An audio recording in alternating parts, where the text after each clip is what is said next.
Bienvenue à tous et à toutes, aujourd'hui sur le Courrier d'Erevan sur Radio Van.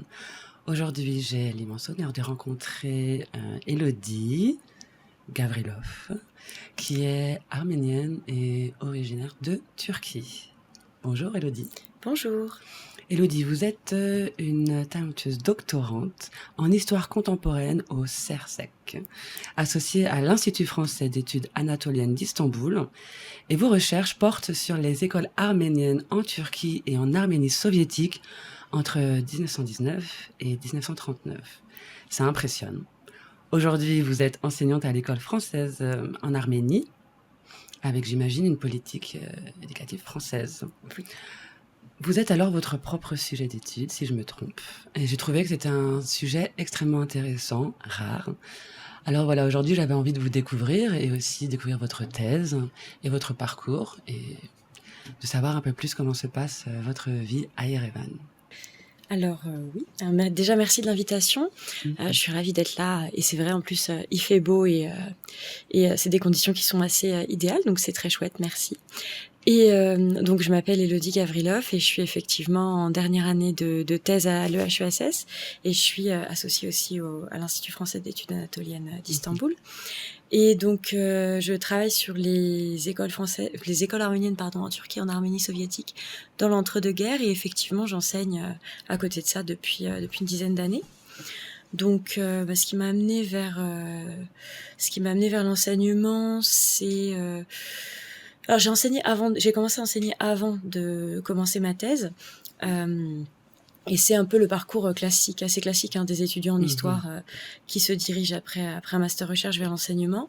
Et c'est pas à l'enseignement en fait que je suis venue à mon sujet de thèse, puisque en 2014 donc j'ai eu la possibilité de venir exercer un an à Yerevan, donc au lycée français, et en même temps au lycée 119 en section francophone. Okay. Et c'est parce que j'ai adoré le cadre que en fait j'ai redirigé mon sujet de thèse vers un sujet croisé entre Turquie et Union soviétique, ce qui est effectivement des sujets qui sont assez peu abordés, et c'est pour ça que j'ai choisi d'aborder cet angle-là. Et j'ai choisi, en fait, vu que je travaillais déjà sur les écoles arméniennes en Turquie en master, j'ai choisi de poursuivre sur ce sujet en doctorat.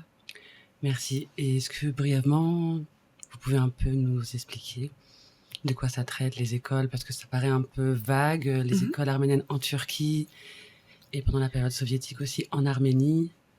Vous pouvez un peu... Oui, bien sûr. Alors, en fait, ce qui est intéressant, c'est que on a des politiques assez analogues finalement qui sont issues de courants qui sont très très ancrés dans le début du XXe siècle, notamment la pédagogie nouvelle, avec des pédagogues qui sont assez connus même en France.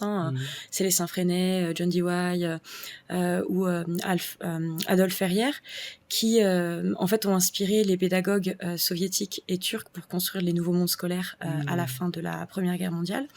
Et c'est très intéressant de voir qu'en fait les mêmes théoriciens finalement, puisque d'ailleurs par exemple John Dewey est venu en Turquie et en Union soviétique pour prodiguer des conseils et aider à construire les mondes scolaires.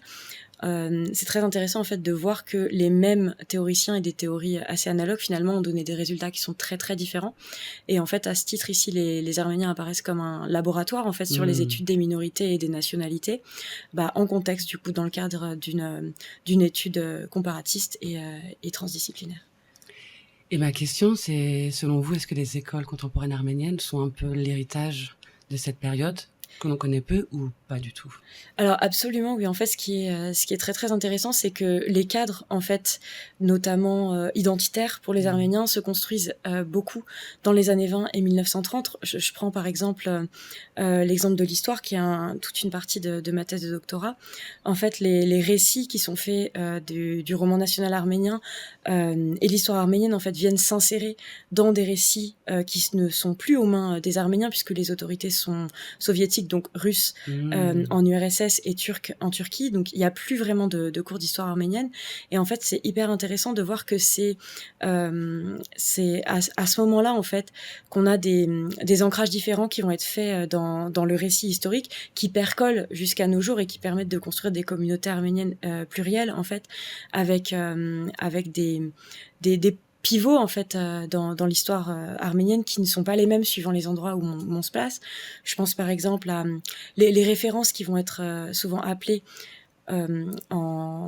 pour les Arméniens d'Arménie vont être très liés au stalinisme par exemple, alors que le point le moment pivot dans l'histoire arménienne en diaspora, ça va plutôt être le génocide. Et quand on pense à un pivot, les Arméniens de Turquie vont plus faire appel en termes de mémoire au pogrom de septembre 55. Et donc le fait d'ancrer ces pivots dans des différents moments de l'histoire, ça permet aussi de construire finalement des communautés arméniennes qui sont assez plurielles.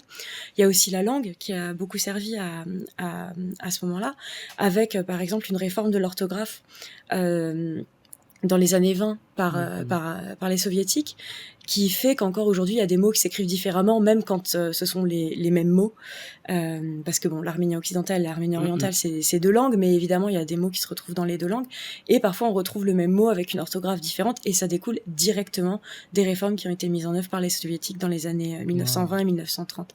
Et quand en fait on regarde différentes communautés, même aujourd'hui, on remarque que l'héritage auquel ils font appel en termes de mémoire et de post-mémoire, alors j'entends post-mémoire comme dans le travail de Marianne Hirsch, en fait, avec cette idée de construire la mémoire sur la deuxième génération après un événement donné.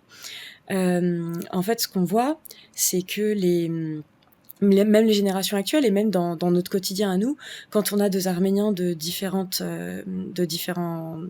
aires géographiques qui discutent, leurs références historiques vont pas être les mêmes. Et c'est quelque chose qui en fait découle directement de ces récits historiques qui ont été faits à l'intérieur des écoles dans les années 1920 et 1930.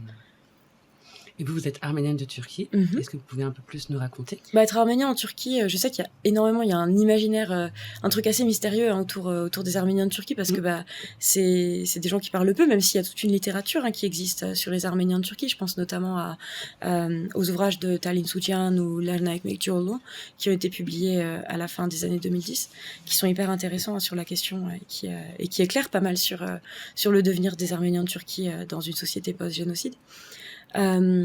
Mais en fait les Arméniens de Turquie parlent assez peu parce que il y a toujours cette arménité qui doit quand même en partie être tue, au moins en public, même si c'est une arménité qui existe tout à fait dans le privé, donc c'est il y a tout cet imaginaire autour des Arméniens de Turquie. Alors évidemment il y a énormément de discrimination. C'est pas tous les jours très très drôle. C'est vrai que être arménien en Turquie, ça c'est une minorité qui est un peu qui est pas mal opprimée, puisque je te prends un exemple qui pareil vient de ma thèse. À partir de 1926 par exemple, les professeurs d'histoire ils doivent être même dans les écoles arméniennes nommés par le ministère de l'éducation, et donc il y a plus de professeurs d'histoire arménienne pour des raisons qui sont assez évidentes, puisque le narratif du récit turc s'ancre dans la négation du génocide. Donc il y a des métiers forcément qui de fait sont pas exactement ouverts aux Arméniens. Après on vit on n'est pas non plus des pauvres gens en haillons cachés de tous. C'est pas du tout parce que parfois c'est ce que je peux entendre dans un narratif très très très très nationaliste arménien, mais pas du tout.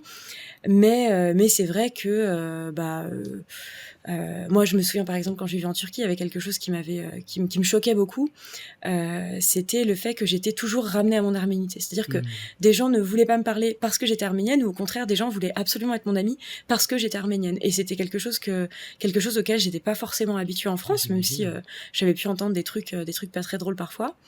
Et à contrario ici, alors j'ai pas eu trop de soucis particuliers.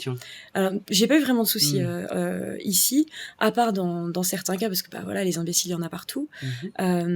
Et par exemple ici, quand on me dit tu parles turc, c'est bien, il faut pratiquer la langue de l'ennemi. Alors moi je suis absolument pas d'accord avec ça. Je veux dire, le turc n'est pas la langue de l'ennemi. C'est notre langue aussi. C'était aussi la langue de nos grands-parents et de nos arrière-grands-parents. Donc on le veuille ou non, et qu'on soit d'accord avec ce narratif ou pas, c'est un fait. Le turc est aussi une langue des Arméniens. Et je pense notamment à des grands généraux des années de 1919-1920, comme Andranik, qui a une station de métro à son nom ici, dont la langue maternelle était le turc, et ça ne l'empêchait pas d'être tout à fait arménien et d'être un grand général de l'Arménie, en fait.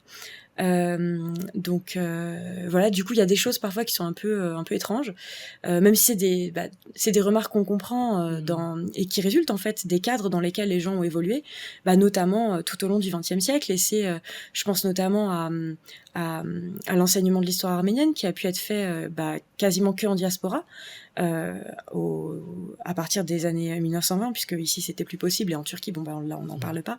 Et donc ces narratifs ont conduit à construire des imaginaires qui, comme leur nom l'indique, sont des imaginaires, et qui font que voilà, il y a plein de stéréotypes qui prévalent encore aujourd'hui sur pas mal de gens. Mais après ici j'ai toujours été très bien accueillie, les gens ont toujours été plutôt très gentils avec moi, enfin j'ai pas eu de problème particulier. Vous êtes enseignante à l'école française, vous êtes prof d'histoire. Oui. Est-ce que vous en parlez de ce que vous me racontez là maintenant avec vos élèves?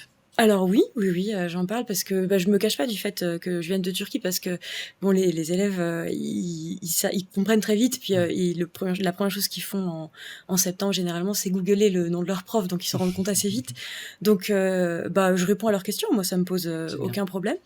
Et d'ailleurs ils sont très demandeurs sur tout ce qui concerne l'histoire de la Turquie, ou même par exemple l'histoire de l'Azerbaïdjan. C'est des choses dont j'ai pu parler notamment dans les médias après-guerre, ce qui dénote d'ailleurs énormément avec tout le narratif turc et azerbaïdjanais, où je pense notamment à mes élèves qui étaient très demandeurs, ou dans les manuels scolaires arméniens, où effectivement la question de l'histoire azerbaïdjanaise est tue, alors que en Azerbaïdjan il y a vraiment une velléité. C'est-à-dire que on a pu voir, je pense notamment à l'année dernière, des enfants de 8-9 ans à qui on demandait de chanter des chants qui appelaient à détruire l'ennemi. Alors là, j'ai plus exactement les paroles en tête, mais la vidéo se retrouve assez... Voilà, on a tous vu la vidéo, elle a tourné énormément.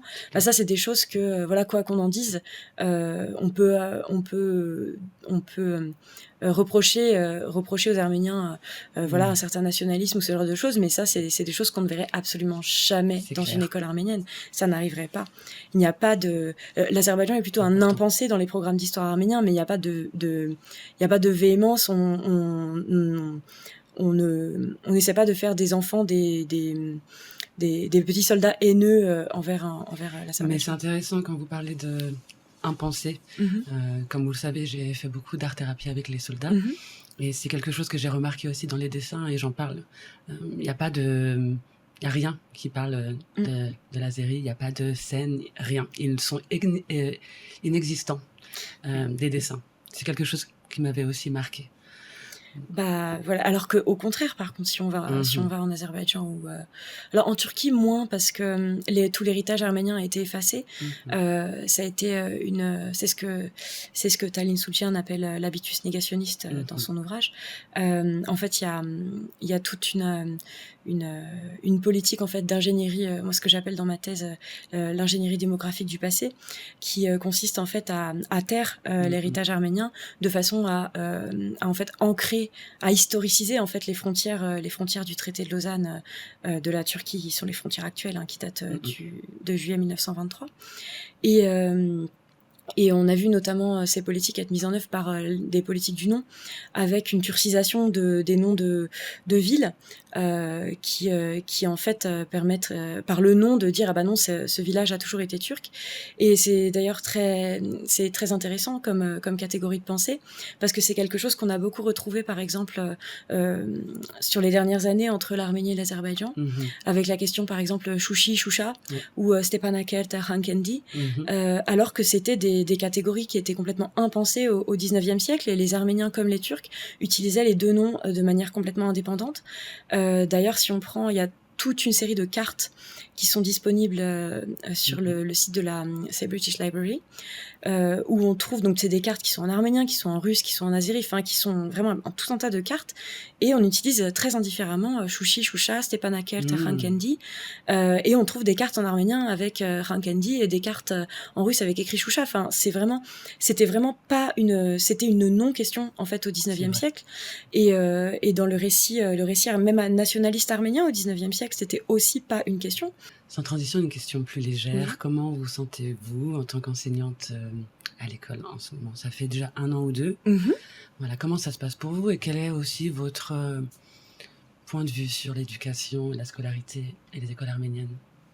Alors, donc moi j'ai commencé à enseigner ici en 2014, donc ça a beaucoup changé en une dizaine d'années.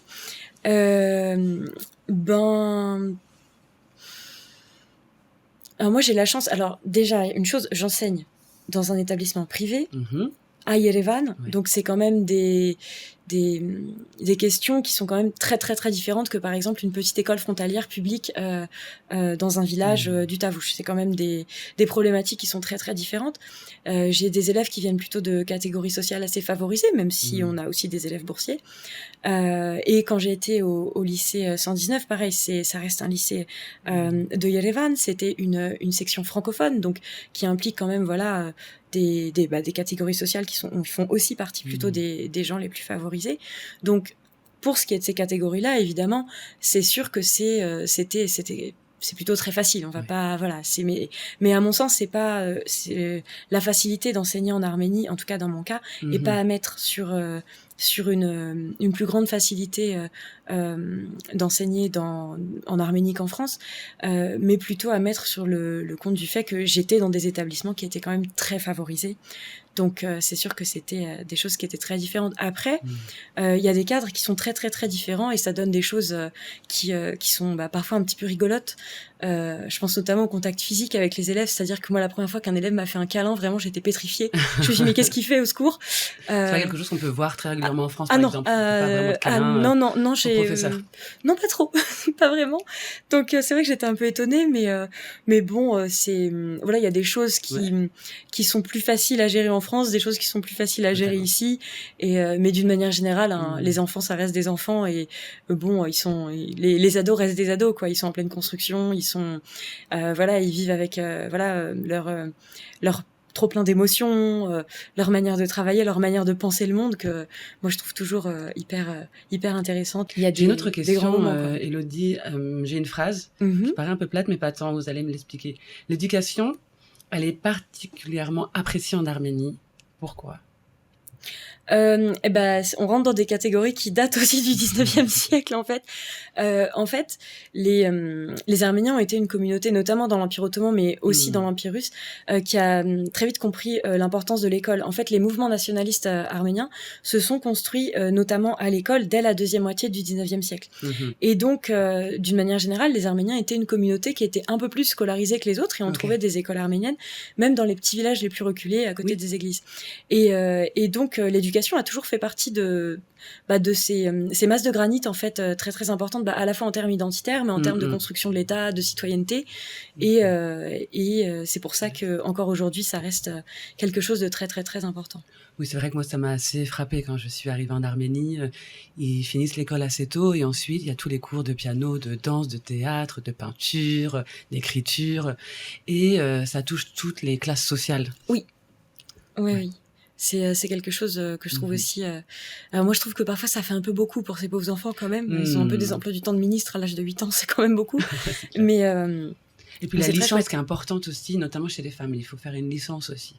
Voilà, on va à l'université, principalement l'université d'État, d'Erevan, et puis on va au moins jusqu'à la licence. C'est important, de lettres, de langue, et c'est quelque chose qui est apprécié des familles. Voilà, j'ai une licence, c'est important. Je pense qu'il y a aussi une question. Alors là, moi, la période contemporaine, c'est pas du tout mon terrain, donc je m'avance vraiment un peu à l'aveugle. Mais je dirais que cette idée, surtout notamment pour les femmes, de faire des études, en fait, s'attache avec une idée quand même qui est assez récente je dirais pas de devenir indépendante, parce que c'est pas toujours le cas, mais en tout cas d'éducation et d'appropriation, en fait,